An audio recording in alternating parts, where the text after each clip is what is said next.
Can I stop you there? I just want to ask. It could. No, listen. It could. Depends on what angle you're looking at. I just want to ask what you're trying to achieve. Is this how? One second, brother. One I just second. want to ask what you're trying to achieve. One second. One second. No. I will tell you. I will tell you. Be patient. Well, I will tell you. Get there now. Why are you being so aggressive now? Because. Can we finish this discussion? Is that okay? You're kind of bullying her. Can we finish this discussion? I don't actually know what you're trying to achieve. If you don't want to continue the discussion, we leave it. Because now I find that your friend is being offended It's my because partner. No, it's my partner. I apologize if your partner, you felt, I'm not if you felt, I don't know what you're trying to achieve.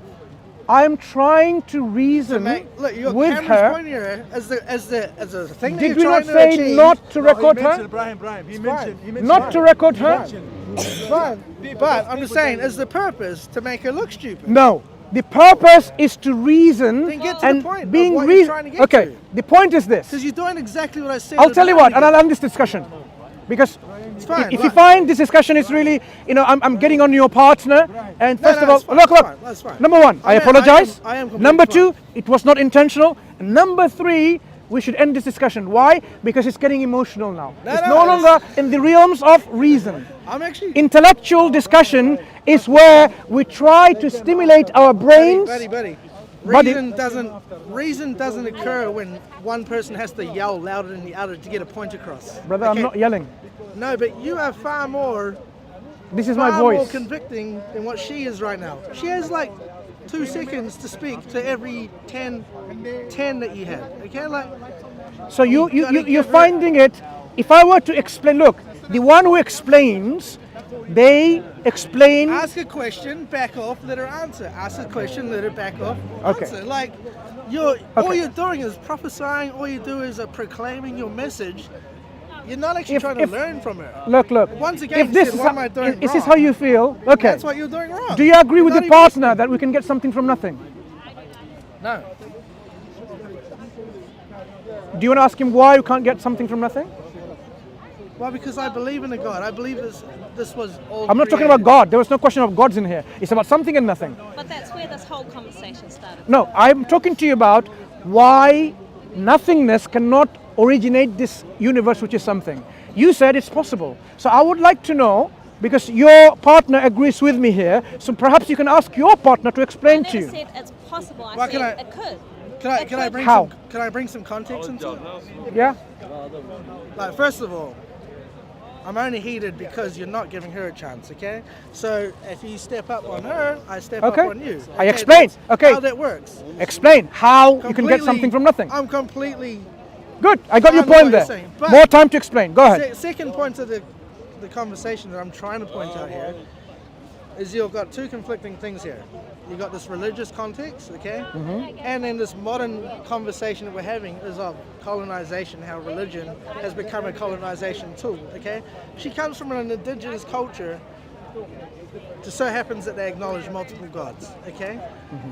Does she believe in those multiple gods? Probably not. Okay. Okay, but do they have a real use case in their culture? Yes, they do. You know, one is to do with planting, one is to do with the ocean, one is to do with the weather, one is to do with the stars. Pretty much, right? It has a real life working case scenario. Okay, now you got to ask the conflicting question is like, okay, does this one monolithic God contradict your indigenous belief of having multiple gods? I was questioning the very concept of multiple gods. Yeah, but for her, Is that not questionable? no, Is that what you're saying? It is questionable. Good. 100%. So that's why I was trying to engage with you. How do you see the concepts of multiple gods? Is it reasonable? Is it believable? And I gave you, for you to reason with me, some pointers in which why the existence of multiple gods is not reasonable and it's not believable. You could come back and say, no, I disagree with you based on X, Y, and Z. Yes, there can be multiple gods and they can be reasonable, they can be believable. It's not something that I'm not asking you not to come back. But you seem to have agreed with me that yes, there is conflict of will. That's why there can only be one absolute God, one absolute being, a higher being. And then you are backtracking a little bit who the higher being is. You're saying you don't even know the relation between the higher being and the universe. So we come back to this universe, which we both agree with. Well, that's not backtracking. That's still, you're still able to acknowledge something without actually knowing the existence of that that being. Fine, but that It's being, like- it's there just has to be a somebody- relationship. It's like a relationship where a mother and father. Father leaves. You know you've got a father. Yeah. Don't know where he comes from. Don't know. Understood. Don't know who he is. It's the same context. I know that there's a higher being. Don't know where he comes from. Don't know who created him. What he stood for. What came after him. Other than me. Okay, so what's the relationship between this higher being and this creation? Because we want to know who created this creation. Is it this higher being? If you don't know, then let's talk about the creation and see who can actually create such a creation. Can this creation come from absolute nothingness? And the answer is actually no. Nothingness cannot create anything. Nothingness itself doesn't have the power to do anything because it doesn't exist. Nothingness is the absence of everything. So this universe could not have come from nothingness. Does that make sense? It would if I followed a religion. I'm not talking about religion at all. I'm just using human reason. You are human, I'm human. You have brains, I have a brain, and we are trying to engage with each other with these reasons and see whether... You see, when you go to work and study, you use reason. The job that you're going to go for next job, if you're ever going to go for one, you'd be using your reason. Does it say good salary? Is it a good company? Good reputation? Is it some... You'll be looking at all of these positives and you will try to avoid the negatives. You'll be using reason.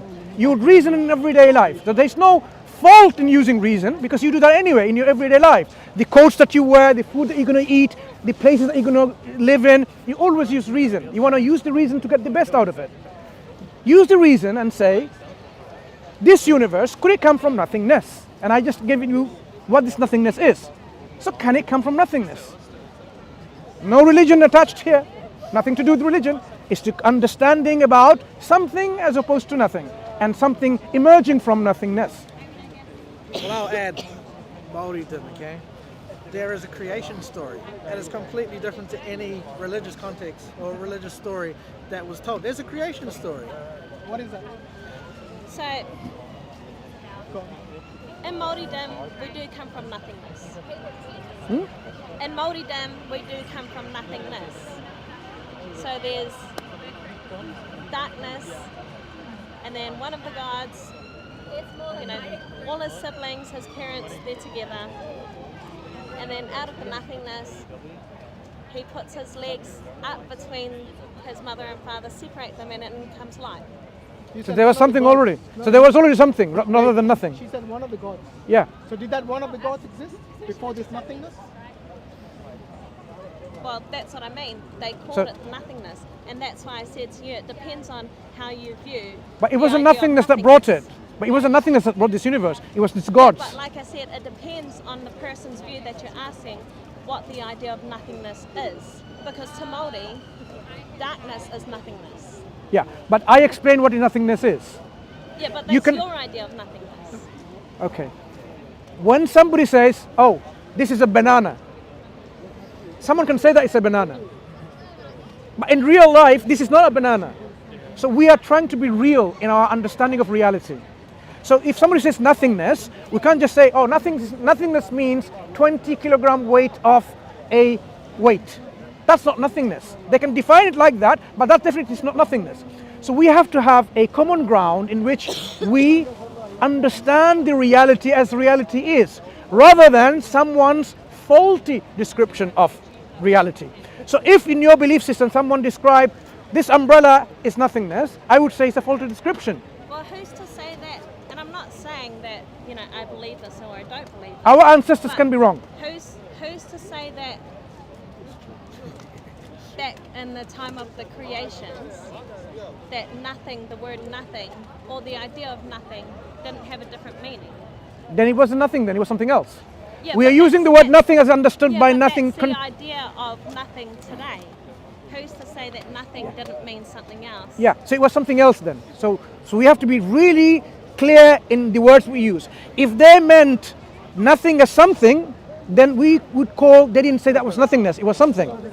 So that means whatever concepts they have, we have to take it as it was. So if they believe nothingness was something, then it wasn't nothing. Well, it wasn't nothing according to today's language. No, it wasn't nothing in terms of reality. That's what I'm saying. Reality. Look, language must be in conformity with reality. Otherwise, You can believe that you are actually now floating in space. You can believe in whatever you like, but that's not the reality. You're asking the question of nothing to a girl who was raised on the idea of nothing being the idea of nothing, meaning lack of life. But I explain what I mean by nothingness. I'm not referring to your cultural understanding, your religious understanding of nothingness. But you're also asking me to agree or explain something based on your idea of No, nothingness. based on the understanding that you and I can both have now, based on the reality. Well, not really, because we're not understanding it. Do you not live in the real world Going back today? Do you not live in the real world? in the world today. In this real world, nothing, as I described, is absence of everything.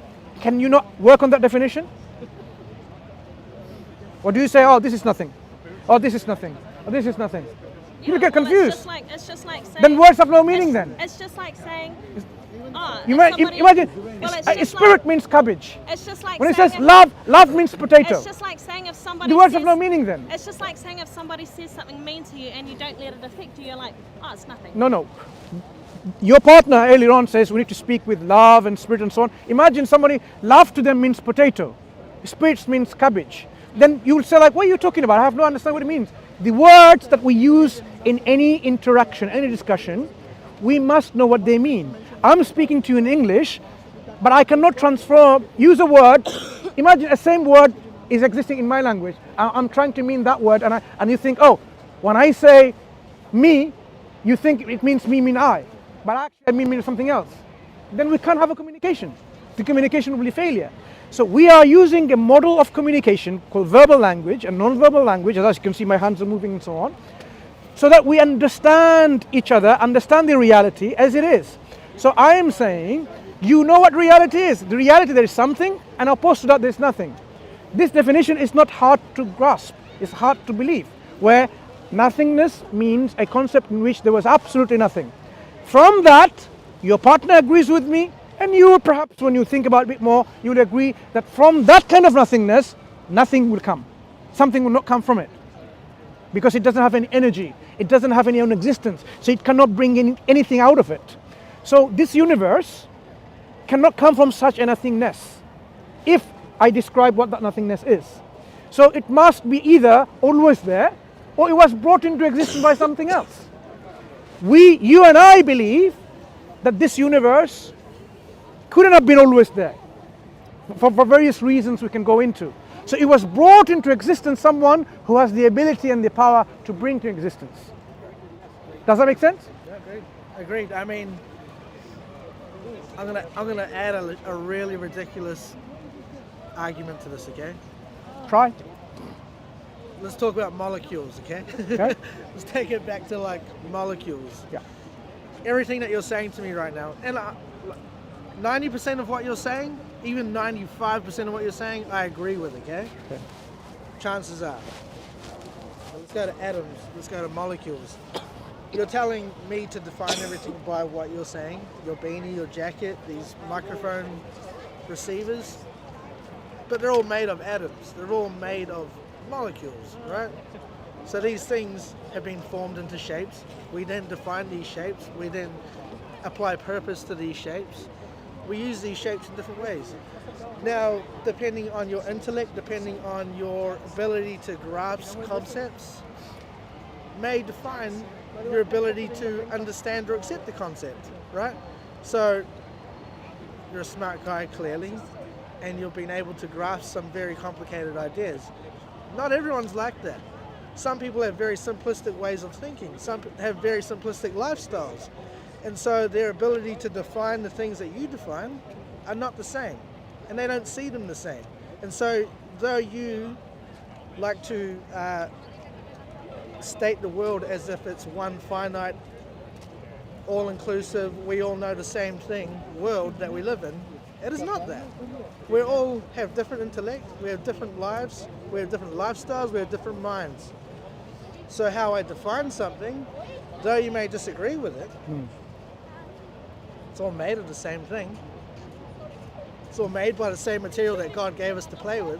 But there's a common basic truth that we all have access to. Right. That's my point. And I engage in a discussion on that very common basic truth that is acceptable to everyone. So when I find someone is really, blinded by whatever that, for example, they're not open to reason, open to any kind of, understanding, okay, spiritual or analytical, as you were saying, then I would not be able to have any communication, any discussion.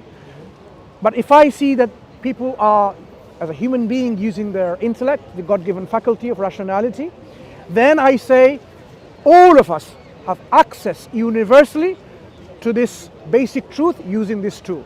And this is what I'm appealing to always. This tool is acceptable to you, accessible to you, to me, to your partner and everyone else. It's not I'm trying to use a mathematical equation to describe the reality and so on. I'm using things as best as I can. This is where I might fail sometimes, as you're saying, to engage with the people to that level of basic truth about the reality.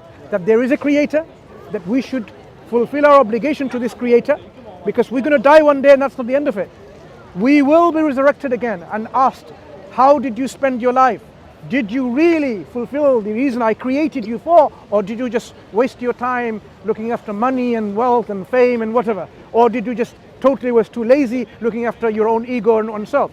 So this basic truth about the essential destination that we are all going to go to, you might have different ideas, but it's something that we can all resonate with. But there is this life and we are going to die one day. That's for a fact. You might have different kind of beliefs, but in this reality, you and I is not going to live more than 150 years. No human being is able to live more than 150 years. So as we die, where do we go? This is where we say, this is where I want to point this out. The human mind has its limits of its speculative understanding. The human mind surrenders to revelation from our Creator.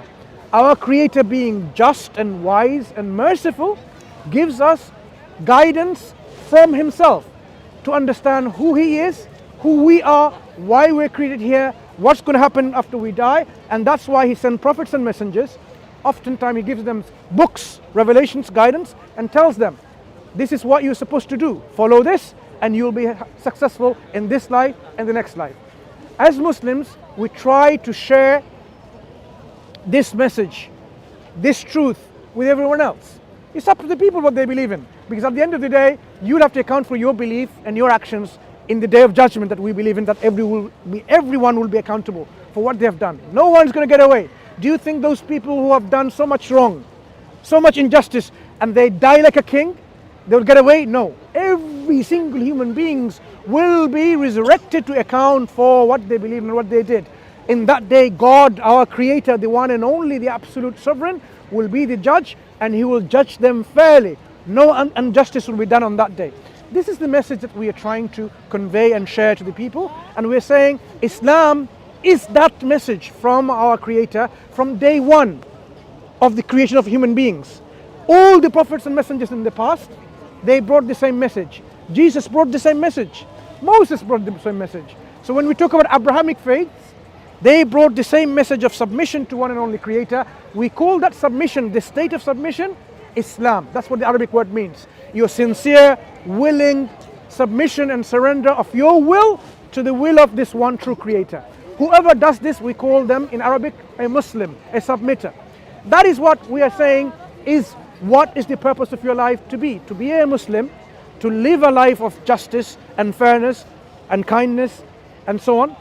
And then you die and you have the guarantee of God, the promise of God, that you will be in a life of eternal happiness, eternal joy. You'll be with your companions, with your partner, with your family, with your children. If they all believe in this, this is the success, the ultimate success of our own existence. Success is not getting, some momentary happiness here and there with marijuana and hashish and ganja, whatever. Success is saving ourselves from the eternal punishment of hellfire and entering ourselves in the ultimate abode of heaven, paradise, in which there is no grief, there is no sorrow, there is no pain, there is no misery. All there is contentment, bliss, felicity, peace, joy, happiness. That is what we should be aiming for, and this is what we're trying to share. So if I failed in any way in conveying this simple message to you, this is my failure. But at least if you, as you are, can take the opportunity yourself, Open up the Quran. Have a read about it and see whether it resonates with you. Read the biography of Prophet Muhammad sallallahu alaihi wasallam, the final messenger of our Creator. See if his message, his guidance from God that he exemplified in his own life resonates with you. And if you think this is the truth, all you have to do is sincerely accept it. That's all. So I'm going to say this. I learned more from you in the last 5 minutes than in the past hour, okay? Because I learned from you to how to speak to you in your terms. Tried. You're communicating on the level that I'm asking you to communicate on now. I tried. And I that's all I'm appreciate. asking. I tried and I appreciate for teaching me that. So I learned something from you. I'll try to put it in practice, and I'll try to improve, God willing, inshallah, more to understand each person in the level to speak to My them. goal is not to prove you wrong. And I know your goal is not to prove, well, I hope it's not to prove me wrong. To establish the truth. Because whatever I say is not me. Okay, it's just the things that I'm taught. Yeah. And whether it's true or not, We want to all accept the truth. we'll find out one day. Do you agree right? on that? We all should accept the truth out one and day. follow the truth. Yeah, one day we'll all find out. That's for sure. But we don't want to be in a position where it was too late to find out that we were on the wrong path. Like I That's said, why the last 5 minutes, you found that place that you're supposed to go to, and that's when I really started to hear it. Okay, Thank you. and I appreciate that. Thank you. You take care, my friend. Okay? You too, brother. Thank you. Thank you. You take care.